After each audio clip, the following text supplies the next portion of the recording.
Peer সহ 5 দাবিতে জামাত ও 8 দলের বিক্ষোভ। নভেম্বরে গণভোট ছাড়া নির্বাচন হতে না দেওয়ার ঘোষণা।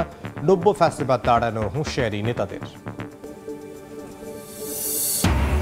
সনদ সই করে মাঠে কর্মসূচির সমালোচনা বিএনপির। রাজনীতিতে অনৈক্যে হতাশা মির্জা ফখরুলের।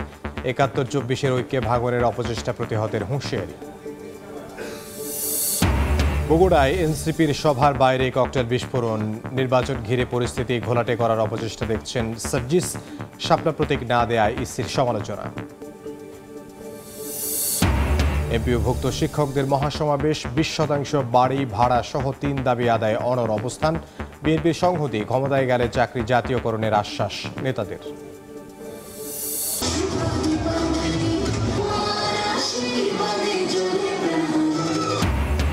দীপাবলিতে মন্দিরে মন্দিরে সহস্র প্রদীপ প্রজ্বলন। শুভ বোধের প্রত্যাশায় শ্যামাদেবীর আরাধনায় ভক্তরা।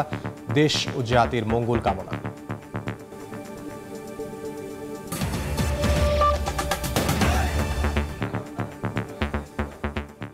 জনপদের সময় সঙ্গে আছে আমি ইমদাদুল হক। নির্বাচন প্রশ্নবিদ্ধ করতেই একসঙ্গে গণভোট করার অপচেষ্টা করছে একটি দল, এমন দাবি করে জামায়াতে ইসলামের নেতারা বলেন, নভেম্বরে গণভোট না হলে নির্বাচন করতে দেয়া হবে না। বিকেলে রাজধানীর 2টি স্থানে পিয়ার সহ 5 দাবিতে সমাবেশে তারা আরও বলেন, দলীয় প্রশাসনের অধীনে সুষ্ঠু ভোট সম্ভব নয়। অভিন্ন দাবিতে সমাবেশ ও মিছিল করেছে সমমনা আরও 7টি দল। জুলাই সনদের আইনে ভিত্তি দিতে নভেম্বরে গণভোট, সংসদের উভয় কক্ষে পিআর পদ্ধতি সহ 5 দাবিতে রাজপথে জামায়াতে ইসলামী। সোমবার বিকেলে জাতীয় মসজিদ বাইতুল মোকাররম থেকে শুরু হওয়া তাদের মিছিল পল্টন মোড় হয়ে কাকরাইলে শেষ হয়। মিছিল পূর্ব সমাবেশে আগামী নভেম্বরের মধ্যে গণভোট দিয়ে জুলাই সনদের ভিত্তিতে সংসদ নির্বাচন দেওয়ার দাবি জানান জামায়াত নেতারা। বলেন, গণভোট ছাড়া জাতীয় নির্বাচন হতে দেয়া হবে না।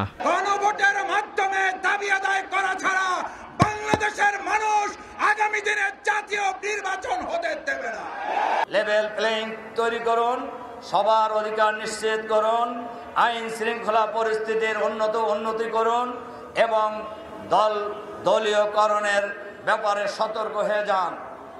অবশ্যই দলীয়করণের ব্যাপারে সতর্ক হতে হবে, নইলে স্বৈরাচারী ফ্যাসিবাদী প্রশাসনের বিরুদ্ধে বাংলাদেশের জনগণ যেভাবে রাজপথে ঐক্যবদ্ধ লড়াই করেছে, আপনাদের বিরুদ্ধেও আগামী দিনে বাংলাদেশের মানুষ রাজপথে লড়াই করার জন্য নেমে যাবে। একই সময় রাজধানীর মহাখালীতে সমাবেশ করে ঢাকা মহানগর উত্তর জামায়াত। নেতারা বলেন, দলীয় প্রশাসনের অধীনে সুষ্ঠু নির্বাচন সম্ভব নয়। আমরা উপদেষ্টা সরকারকে বলবো, যেভাবে নির্বাচন করলে সত্যিকার নির্বাচন হয় সেই নির্বাচন আপনি করেন, আপনার নাম ইতিহাসে লেখা থাকবে। বর্তমানে যে সমস্ত প্রশাসনের লোক আছে, এই প্রশাসনের লোকগুলোকে রাখা যাবে না। এরা ওই সমস্ত লোক যারা বিগত সরকারের আমলে বিভিন্নভাবে দেশ এবং জাতির দুশ্মনী করেছে। একই দাবিতে জামায়াত ছাড়াও সমাবেশ ও মিছিল করে ইসলামী আন্দোলন, খেলাফত মজলিস সহ 7টি দল। শফিক মুন্সি, সময় সংবাদ, ঢাকা। অভ্যুত্থান পরবর্তী সময়ে রাজনীতিতে অনৈক্য হতাশাজনক বলে মন্তব্য করেছেন বিএনপি মহাসচিব মির্জা ফখরুল ইসলাম আলমগীর। ৭১ ও ২৪-এর ঐক্যে ভাঙন ধরানোর অপচেষ্টা সচেতনভাবে প্রতিহতের হুঁশিয়ারি দিয়েছেন তিনি। আলাদা কর্মসূচিতে দলের নেতারা অভিযোগ করেন, কিছু দল জুলাই সনদে সই করে বাইরে এসে ভিন্ন কথা বলছে। উগ্রবাদ ছড়ালে ফ্যাসিবাদ ফেরার শঙ্কা তাদের। জুলাই সনদ স্বাক্ষরের আগে রাজনৈতিক দলগুলোর মধ্যে চলে কথার লড়াই। সনদ স্বাক্ষরের পরও সেই ধারা থেকে বের হওয়ার কোনো লক্ষণ নেই। সোমবার কাকরাইলের ডিপ্লোমা ইঞ্জিনিয়ার্স ইনস্টিটিউটে কৃতি শিক্ষার্থীদের এক সংবর্ধনা অনুষ্ঠানে যোগ দিয়ে বিএনপি মহাসচিব রাজনীতিতে ঐক্যের সম্ভাবনার মধ্যে অনৈক্যের সুরে হতাশা প্রকাশ করেন। সততা ছাড়া পরিচ্ছন্ন রাজনীতি সম্ভব নয় বলেও মন্তব্য করেন মির্জা ফখরুল। এত বড় একটা অভ্যুত্থানের পরে এত বড় একটা সুযোগ সৃষ্টি হয়েছে দেশটাকে আবার সুন্দর করে গড়ে তুলবার, কিন্তু আমরা যখন চারদিকে দেখছি যে আমাদের রাজনীতিবিদরা ঐক্য হারিয়ে ফেলছেন, অনৈক্যে চলে যাচ্ছেন, চারদিকে দেখছি যে একটা অনৈক্যের সুর, তখন আমরা অনেকেই হতাশ হচ্ছি। এদিন বিকেলে বিএনপি চেয়ারপারসনের গুলশান কার্যালয়ে সনাতন ধর্মাবলম্বীদের বিএনপিতে যোগদানের আয়োজনে অংশ নেন দলের মহাসচিব। বলেন, কিছু মানুষ ৭১ ও ২৪-এর ঐক্যে ভাঙন ধরনের অপচেষ্টা করছে, তা প্রতিহতের হুঁশিয়ারি দেন মির্জা ফখরুল। আমরা এই দেশে আর প্রতিশোধ প্রতিহিংসা চায় না। আমরা 1971 সালে যে বাংলাদেশ তৈরি করেছিলাম, যে বাংলাদেশের স্বপ্ন দেখেছিলাম, এবং 2024 সালে 5ই আগস্ট যে নতুন একটা বাংলাদেশের স্বপ্ন দেখে আমরা নতুন বাংলাদেশে আবির্ভূত হলাম, সেই বাংলাদেশকে নির্মাণ করতে চাই। 24-এর এই বিপ্লবে যে ঐক্য সৃষ্টি করেছি, সে ঐক্যের মধ্যে ভাঙন ধরাতে চায়, বিভিন্ন রকম কথা বলে, বিভিন্ন রকম কর্ম করে ভাঙন ধরাতে চায়। আমরা অত্যন্ত সচেতন ভাবে এই ভাঙনের বিপক্ষে। এদিকে জাতীয় প্রেস ক্লাবের সামনে এক কর্মসূচিতে বিএনপি চেয়ারপারসনের উপদেষ্টা মোয়াজ্জেম হোসেন আলাল বলেন, জুলাই সনদ স্বাক্ষরের পর কিছু দল বাইরে এসে ভিন্ন কথা বলছে। কথা একরকম বলছে কিছু রাজনৈতিক দল, আবার কাজ করছে আবার আর এক রকম। একের পর এক কর্মসূচি দিয়ে যাচ্ছে, ওদিকে জুলাই সনদে স্বাক্ষর করে এসেছে। আজকে আবার তরুণদের দল যেটা এনসিপি, তারা আবার বলেছে জামাত ইসলাম নাকি প্রতারক। আবার জামাত ইসলাম বলেছে নাহিদ ইসলামের বক্তব্য বাঞ্ছিত নয়, কাঙ্ক্ষিত নয়। গণতন্ত্রকামী দলগুলোর উগ্রতা ছড়ালে ফ্যাসিবাদ আবারও ফিরে আসতে পারে বলে সতর্ক করেন মোয়াজ্জেম হোসেন আলাল। আহমেদ সালেহিন, সময় সংবাদ, ঢাকা। বগুড়ায় এনসিপির সমন্বয় সভার বাইরে ককটেল বিস্ফোরণ হয়েছে। ঘটনাকে নির্বাচন সামনে রেখে পরিস্থিতি ঘোলাটে করার অপপ্রয়াস দেখছেন দলটির উত্তরাঞ্চলের মুখ্য সংগঠক সার্জিস আলম। শাপলা প্রতীক না দেয়া আইএসের বিরুদ্ধে পক্ষপাতমূলক আচরণের অভিযোগ করে সার্জিস বলেন, সুষ্ঠু নির্বাচন নিয়ে এই কমিশনের উপর আস্থা রাখতে পারছে না এনসিপি।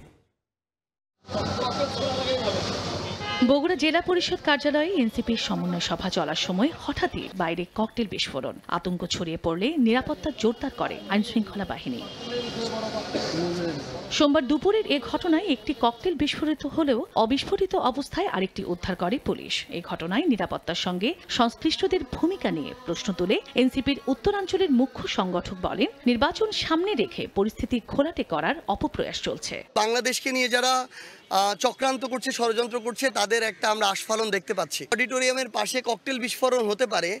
আমরা আমাদের জায়গা থেকে মনে করি যে বাংলাদেশের বর্তমান নিরাপত্তার সাথে সংশ্লিষ্ট অন্তর্বর্তীকালীন সরকারের যারা দায়িত্বে আছেন, তাদের এখানে অ্যাক্টিভ থাকার কথা, ততটুকু হয়তো তারা এখন থাকছেন না। আমরা দেখেছি বাংলাদেশের গুরুত্বপূর্ণ স্থাপনাগুলোর ভিতরে ওই রকম সেন্সিটিভ জায়গায়, এয়ারপোর্টের মতো জায়গায় কিভাবে আগুন ধরে যায়। আমরা এটাকে কখনো মনে করি না এটা স্বাভাবিক প্রক্রিয়া, এটা অবশ্যই একটা চক্রান্ত বা ষড়যন্ত্রের অংশ। এর আগে জয়পুরহাটের মুক্তিযোদ্ধা কমপ্লেক্স ভবন মিলনায়তনে দলটির সমন্বয় সভা শেষে সার্জিস আলম বলেন, আগামী সংসদে নির্ধারকের ভূমিকায় থাকবে এনসিপি। আগামীর যে সংসদ নির্বাচন, সেই নির্বাচনে এই শক্তিশালী সাংগঠনিক কাঠামো তৈরির পরে এনসিপি আগামীর সংসদে কারা যাবে তার নির্ধারকের ভূমিকায় থাকবে এনসিপি। আমরা জনগণের প্রতিনিধিত্ব করে সংসদে সরকার দল হিসেবে জনগণের প্রতিনিধিত্ব করতে চাই, না হয় শক্তিশালী বিরোধী দল হিসেবে প্রতিনিধিত্ব করতে চাই। আমরা জাতীয় পার্টির মতো পোষা বিরোধী দল হওয়ার জন্য রাজনীতি করতে আসি না। জয়পুরহাট থেকে বগুড়ার সভা শেষে পঞ্চগড়ে চলে যান সার্জিস আলম। চন্দ্রা বিশ্বাস, ববি, সময় সংবাদ। নির্বাচনে ড্রোন ব্যবহার বন্ধ এবং এআই অপব্যবহার ঠেকানোর পাশাপাশি ভোট সুষ্ঠু করতে বাহিনী ও সংস্থাগুলোকে ভূমিকা রাখার আহ্বান জানিয়েছে ইসি। জাতীয় নির্বাচনে আইনশৃঙ্খলা পরিস্থিতি নিয়ন্ত্রণের সবচেয়ে বড় চ্যালেঞ্জ উল্লেখ করে কমিশন সচিব জানান, ভোটের পরিবেশ নিয়ে শঙ্কা নেই। গত বছরের সেই জুলাই আন্দোলনের পর থেকে যে অবস্থার সৃষ্টি হয়েছে, সেই দিক থেকে তো অবশ্যই চ্যালেঞ্জ তো আছে আইনশৃঙ্খলার। ফেব্রুয়ারিতে জাতীয় নির্বাচনের প্রস্তুতি নিচ্ছে সরকার, আর এই প্রস্তুতির মধ্যে আইনশৃঙ্খলা পরিস্থিতি নিয়ন্ত্রণকেই সবচেয়ে বড় চ্যালেঞ্জ মনে করছে নির্বাচন কমিশন। এমন বাস্তবতায় সোমবার সশস্ত্র আইনশৃঙ্খলা বাহিনীর সব বিভাগের প্রতিনিধিদের সঙ্গে বৈঠক করে সাংবিধানিক প্রতিষ্ঠানটি, যেখানে অংশ নেন স্বরাষ্ট্র মন্ত্রণালয়ের সিনিয়র সচিব, মহা পুলিশ পরিদর্শক, 3 বাহিনীর প্রতিনিধি সহ আইনশৃঙ্খলার সঙ্গে যুক্ত অন্যান্য প্রতিষ্ঠানের 16 কর্মকর্তা। বৈঠক শেষে ব্রিফিংয়ে কমিশন সচিব জানান, ভোটের পরিবেশ নিয়ে কোনো উদ্বেগ নেই। বলেন, সুষ্ঠু ও অংশগ্রহণমূলক নির্বাচন চায় সকলে। নির্বাচন করার মতন পরিবেশ আছে এবং আশঙ্কা প্রকাশের কোনো কারণ এখানে ছিল না। আমি তাদের ভিতরে উদ্বেগ দেখিনি, বরং এটা দেখেছি যে তারা একটা ভালো ইলেকশনের প্রতি প্রতিশ্রুতিবদ্ধ। এছাড়া নির্বাচনে ড্রোন ব্যবহার বন্ধ এবং এআই অপব্যবহার ঠেকানোর পাশাপাশি ভোট সুষ্ঠু করতে বাহিনী ও সংস্থাগুলোকে ভূমিকা রাখার আহ্বান জানিয়েছে কমিশন। নির্বাচনী প্রচারণায় ড্রোন ব্যবহার করা যাবে না, কিন্তু আমাদের আইন শৃঙ্খলা বাহিনী তার প্রয়োজনে ড্রোন ব্যবহার করবেন। এআই এর অপব্যবহারের ক্ষেত্রে এনটিএমসি যে ব্যবস্থাটা নিয়েছিল পূজার সময়, ওটা একটা সাকসেসফুল ইভেন্ট, সেটা আমরা ব্যবহার করতে পারি। 5 দিনের ডিপ্লয়মেন্ট প্রোগ্রাম করা হয়, সেখানে একটা প্রস্তাব এসছে নির্বাচনের আগে 3 দিন, নির্বাচনের দিন এবং নির্বাচন পরবর্তীতে 4 দিন। 4 দিন এটা আমরা পরীক্ষা করে দেখব। লক্ষ্য একটাই, অবাধ, সুষ্ঠু, পার্টিসিপেটরি একটা নির্বাচন, এবং সবাই এই ব্যাপারে দৃঢ় অঙ্গীকারবদ্ধ। আইন অনুযায়ী মাঠে দায়িত্ব পালন করবেন সেনাবাহিনীর সদস্যরা। সেনাবাহিনী নীতিগতভাবে তারা যে অবস্থানে, যে যার অবস্থানে আছেন। কাউসার চৌধুরী কুমু, সময় সংবাদ, ঢাকা। 3 দফা দাবিতে কেন্দ্রীয় শহীদ মিনারে বেসরকারি এমপিওভুক্ত শিক্ষক কর্মচারীদের মহাসমাবেশ। প্রজ্ঞাপন জারি না করা পর্যন্ত কর্মসূচি চালিয়ে যাওয়ার ঘোষণা দেন শিক্ষক নেতারা। কাল শাহবাগ অভিমুখে কালো পতাকা মিছিলের ঘোষণাও দেন তারা। এদিকে বিএনপি সরকার গঠন করলে এমপিও শিক্ষকদের চাকরি জাতীয়করণের আশ্বাস দেন বিএনপির যুগ্ম মহাসচিব শহীদুদ্দিন চৌধুরী অ্যানি। বাড়ি ভাড়া 20%, মেডিকেল ভাতা 1500 টাকা ও উৎসব ভাতা 75% করার দাবিতে 8 দিনের অবস্থান কর্মসূচির পর কেন্দ্রীয় শহীদ মিনারে মহাসমাবেশের ডাক দেন বেসরকারি এমপিওভুক্ত শিক্ষক কর্মচারীরা। রোববার দেশের বিভিন্ন প্রান্ত থেকে আসা শিক্ষকেরা যোগ দেন কর্মসূচিতে। দাবি দেওয়া মেনে নেওয়া না হলে অবস্থান কর্মসূচি চালিয়ে যাওয়ার হুঁশিয়ারি দেন তারা। আমাদের ট্যাক্সের টাকায় আপনারা চলেন, আমাদেরকে আপনারা বিভিন্নভাবে এই 20%, 10%, 5%, 500 টাকা এই ধরনের এই ভুয়া প্রজ্ঞাপন থেকে আপনারা বিরত থাকুন। অভিভাবক, ছাত্রছাত্রী সকলেই যেহেতু আমাদের এই দাবির সঙ্গে একমত, তাহলে কেন আমাদের এই দাবিটা মেনে নেওয়া হচ্ছে না, এটা আমাদের বোধগম্য নয়। সরকার গেল, সরকার আসলো, কিন্তু সরকার যাবার আগে বলে শিক্ষার ক্ষেত্রে আমূল পরিবর্তন আনবে, কিন্তু ওই সেই সুনীল গঙ্গোপাধ্যায়ের মতন 54 বছরেও কেউ কথা রাখেনি, সবাই আসছে আর গেছে। শিক্ষকদের সমাবেশে যোগ দিয়ে বিএনপির যুগ্ম মহাসচিব শহীদুদ্দিন চৌধুরী অ্যানি বলেন, শিক্ষার আধুনিকায়ন ছাড়া কোনো সংস্কার সম্ভব নয়। বিএনপি সরকার গঠন করলে শিক্ষকদের চাকরি জাতীয়করণের প্রতিশ্রুতি দেন তিনি। শিক্ষকদের ন্যায্য দাবি, চাকুরির সুবিধা এবং রাষ্ট্রীয় নিরাপত্তা, এই বিষয়টিকে আমরা সবচেয়ে বেশি গুরুত্ব দিয়েছি। আপনাদের সঙ্গে আজকে আমাদের দলের পক্ষ থেকে একাত্মতা প্রকাশ করলাম। 3 দফা দাবিতে 12 অক্টোবর থেকে আন্দোলনে বেসরকারি প্রতিষ্ঠানের এমপিওভুক্ত শিক্ষকেরা। রোববার বাড়ি ভাড়া 5% বৃদ্ধি করে সরকার প্রজ্ঞাপন দিলেও তা প্রত্যাখ্যান করে কর্মসূচি চালিয়ে যাওয়ার ঘোষণা দেন শিক্ষক নেতারা। সামদানি প্রত্যয়, সময় সংবাদ, ঢাকা। জনপদের সময় আরও থাকছে। যান্ত্রিক ত্রুটির কারণে বড়পুকুরিয়া তাপ বিদ্যুৎ কেন্দ্রের 3টি ইউনিট বন্ধ ঘোষণা। জাতীয় গ্রিডে সরবরাহ হচ্ছে না 525 মেগাওয়াট, দ্রুত চালুর আশ্বাস। একমাত্র আরএফএল ক্লাস পাইপ নিশ্চিত করে প্রতি ইঞ্চিতে সঠিক থিকনেস ও সঠিক মাপ। পাইপের বস, না কিনলে লস। রংপুরের কারমাইকেল কলেজ মন্দিরে চলছে দীপাবলি অনুষ্ঠান। সেখানে আছেন সহকর্মী আব্দুর রশিদ জীবন। সরাসরি যাব তার কাছে। দীপাবলির আয়োজনকে ঘিরে উৎসবের আমেজ পরিণত হয়েছে কিন্তু রংপুরের কারমাইকেল কলেজে, এবং আমরা যেটি দেখছি সন্ধ্যা থেকে কিন্তু রংপুরের কারমাইকেল কলেজ মন্দিরে দীপাবলির যে আয়োজন, সেই আয়োজনে কিন্তু শিক্ষক, শিক্ষার্থী সহ সকলেই মিলে কিন্তু মিলন মেলায় পরিণত হয়েছে। এবং যারা আসলে রয়েছেন, বিশেষ করে যারা হিন্দু ধর্মাবলম্বী রয়েছেন, তারা কিন্তু বলছেন যে তাদের আজকের যে আয়োজন, এটি আসলে হিন্দু ধর্মাবলম্বীর সবচাইতে দ্বিতীয় বৃহত্তম আসলে উৎসব। এবং তারা বলছেন যে আজকের এই যে আয়োজন দীপাবলি, সেটি হচ্ছে আসলে অন্ধকার থেকে আলোর দিকে আসার যে প্রতীক, সেটি আসলে তারা বলছেন। এবং তারা যেটি বলছেন যে মূলত আসলে দীপাবলি হলো আলোর উৎসব বলে তারা আসলে সম্বোধন করছেন, এবং অশুভ শক্তিকে পরাজিত করে শুভ শক্তির বিজয়ের প্রতীক হিসাবে এই দীপাবলিকে তারা বলছেন। এবং এই দীপাবলি উপলক্ষে কিন্তু রংপুরের কারমাইকেল কলেজে শুধু এই মন্দির প্রাঙ্গণ নয়, কারমাইকেল কলেজের প্রধান ফটক থেকে শুরু করে প্রশাসনিক ভবন, অন্যান্য যেগুলো একাডেমিক ভবন রয়েছে, সবগুলো ভবনেই কিন্তু আসলে দীপাবলির আলোতে ফুটে উঠেছে। সব মাঠেই কিন্তু আসলে দীপাবলি যে প্রদীপ, সেটি আসলে প্রজ্বলন করা হয়েছে। এবং আমরা এই মুহূর্তে দেখছি যে এই দীপাবলিকে ঘিরে এই যে কারমাইকেলের যে মন্দির রয়েছে, সেই মন্দিরে কিন্তু আসলে প্রদীপ জ্বালানো হচ্ছে। যারা ভক্ত রয়েছেন, পুণ্যার্থী রয়েছেন, পূজারী রয়েছেন, তারা কিন্তু এখানে আসছেন, প্রদীপ জ্বালাচ্ছেন, একই সাথে মন্দিরে তারা কিন্তু প্রার্থনা করছেন। আমরা একটু আগেও কিন্তু দেখেছি এখানে কিন্তু শত শত নারী শিক্ষার্থী ছিল, শত শত পুরুষ শিক্ষার্থী ছিল। তারা সকলেই কিন্তু আসলে আজকের এই দিনটিকে তারা যেটি বলছেন যে অন্ধকার ঠেলে আলোর দিকে আসার যে প্রতীক, আলোর দিকে আসার যে প্রক্রিয়া, সেটিকেই তারা বলছেন। এবং তারা বলছেন যে এই যে আলোর যে হিসেবে এই দীপাবলিকে তারা গ্রহণ করা হয়, সেটি কিন্তু তারা বলছেন। এবং তারা বলছেন যে আজকের এই যে আয়োজনকে ঘিরে তারা সকল ধরনের প্রস্তুতি নিয়েছেন এবং বলা চলে যে পুরো এলাকা কিন্তু আলোতে ভরে উঠেছে। এবং শুধু এই রংপুরের কারমাইকেল কলেজ নয়, কারমাইকেল কলেজ ছাড়াও কিন্তু অনেক মন্দিরেই কিন্তু এই দীপাবলির আয়োজন করা হচ্ছে এবং সকলেই কিন্তু বলছেন দেশ থেকে যেন সকল অশুভ শক্তি দূর হয়ে যায়, সকল অশুভ জিনিস দূর হয়ে যায়, সেটি কিন্তু তারা আজকের এই দীপাবলিতে প্রার্থনা করছেন। তো সব মিলে এই ছিল রংপুরের কারমাইকেল কলেজ থেকে দীপাবলি আয়োজনের সবশেষ। রংপুর থেকে সহকর্মী আব্দুর রশিদ জীবন। দিনাজপুরের বড়পুকুরিয়া তাপ বিদ্যুৎ কেন্দ্রের 525 মেগাওয়াট ক্ষমতা সম্পন্ন 3টি ইউনিট বন্ধ ঘোষণা করা হয়েছে। এতে বন্ধ রয়েছে জাতীয় গ্রিডে বিদ্যুৎ সরবরাহ ব্যবস্থা। দুপুরে বড়পুকুরিয়া তাপ বিদ্যুৎ কেন্দ্রের প্রধান প্রকৌশলী মোহাম্মদ আবু বকর সিদ্দিক এ তথ্য নিশ্চিত করেন। জানান, গত 16 অক্টোবর গভর্নর ভালভ স্টিম সেন্সরের 4টি টারবাইন নষ্ট হয়ে যাওয়ায় 275 মেগাওয়াট ক্ষমতা সম্পন্ন তৃতীয় ইউনিটে বিদ্যুৎ উৎপাদন বন্ধ হয়ে যায়। পরে 125 মেগাওয়াট ক্ষমতা সম্পন্ন 1 নম্বর ইউনিট থেকে 50 মেগাওয়াট বিদ্যুৎ জাতীয় গ্রিডে সরবরাহ করা হলেও রোববার টিউব ফেটে যাওয়ায় বন্ধ ঘোষণা করা হয়। তৃতীয় ইউনিটের মেরামত কাজ চলছে বলে জানান প্রকৌশলী। 10 বছরে অকেজো বরিশাল মহানগরে স্থাপন করা সিটি কর্পোরেশনের 4 শতাধিক সিসিটিভি ক্যামেরা, এর মধ্যে কেবল সহ চুরি হয়েছে 70টির বেশি, অথচ জানে না কর্তৃপক্ষ।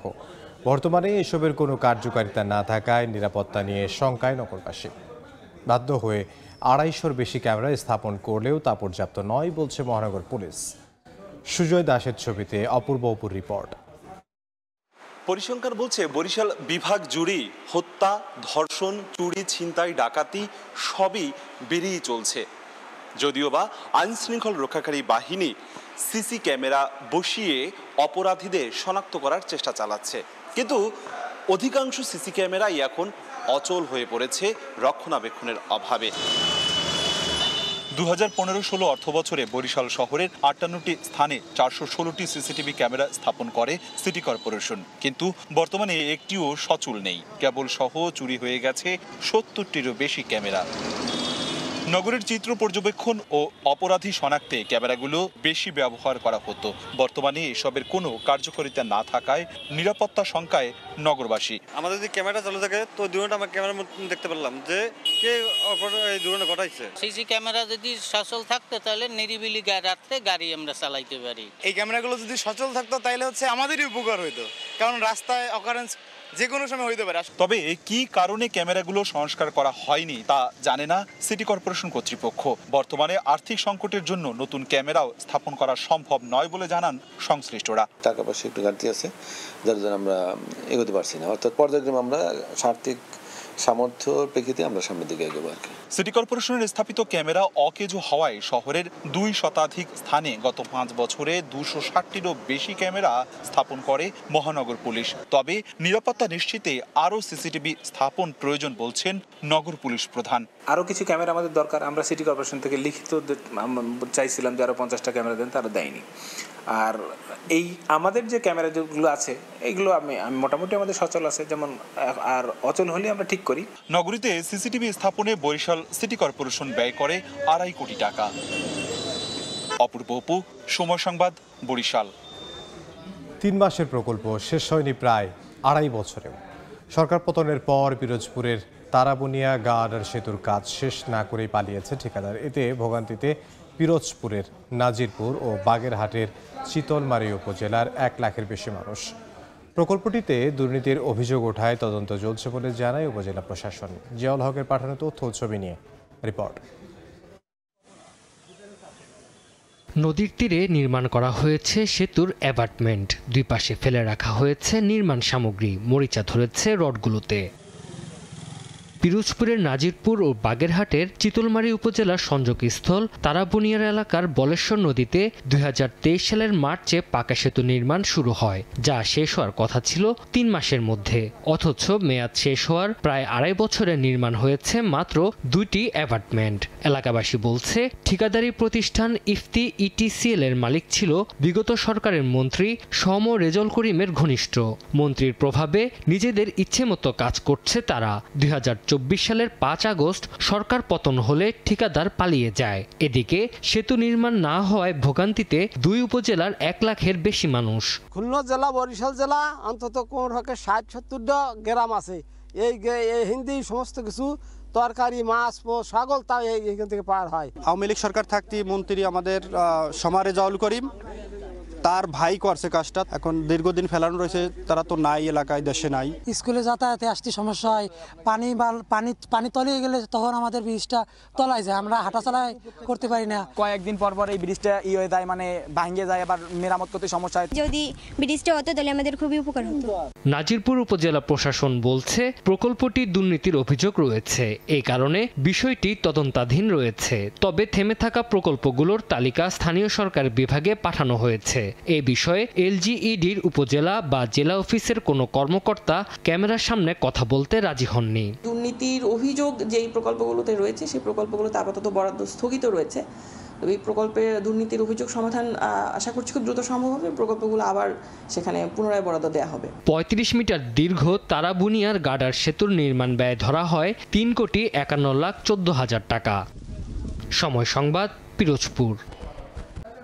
15 বছরেও বর্জ্য ব্যবস্থাপনা গড়ে ওঠেনি পটুয়াখালীর কুয়াকাটা পৌরসভায়।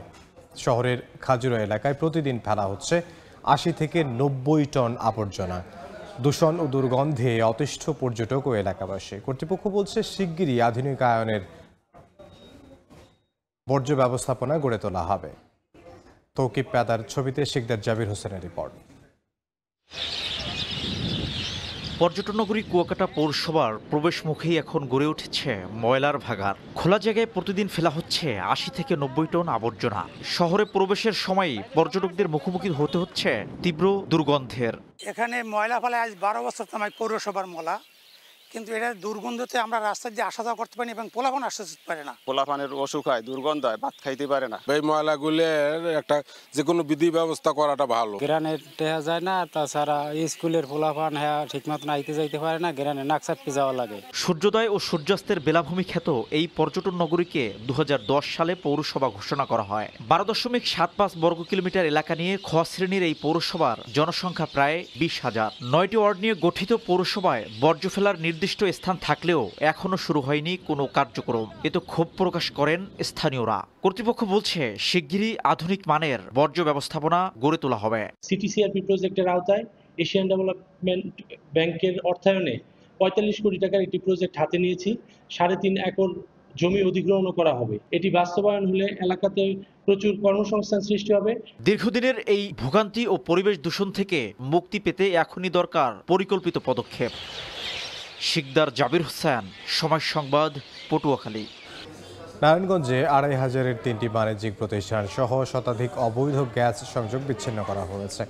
দুপুর থেকে বিকেল পর্যন্ত শিবপুর ও 2,500 বাজার এলাকার 4টি স্থানে জ্বালানি ও খনিজ সম্পদ বিভাগের নির্বাহী ম্যাজিস্ট্রেট এই অভিযান পরিচালনা করেন। এই সময় অবৈধ গ্যাসের সংযোগ নিয়ে ব্যবসা পরিচালনার অভিযোগে 2টি খাবার হোটেল ও একটি মশার কয়েল কারখানার সংযোগ বিচ্ছিন্ন করে 1 লাখ টাকা জরিমানা করা হয়। জব্দ করা হয় বিপুল সংখ্যক অবৈধ পাইপ, রাইজার ও বার্নার। এছাড়া 50টি বাড়ির শতাধিক অবৈধ গ্যাসের সংযোগ বিচ্ছিন্ন করা হয়।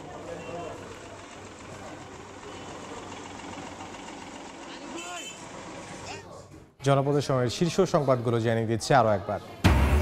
পিয়ার সহ 5 দাবিতে জামাত ও 8 দলের বিক্ষোভ। নভেম্বরে গণভোট ছাড়া নির্বাচন হতে না দেওয়ার ঘোষণা। দ্রব্য ফ্যাসিবাদ তাড়ানোর হুঁশিয়ারি নেতাদের।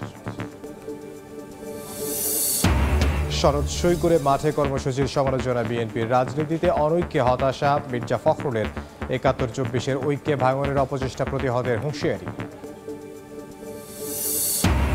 এবং বগুড়া এনসিপির সভার বাইরে ককটেল বিস্ফোরণ। নির্বাচন ঘিরে পরিস্থিতি ঘোলাটে করার অপচেষ্টা দেখছেন সার্জিস।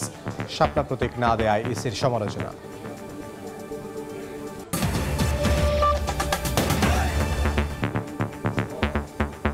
এই ছিল জনপদের সময়ে। রাতের সময় নিয়ে আসছে কিছুক্ষণ পর। সঙ্গে থাকুন সময়।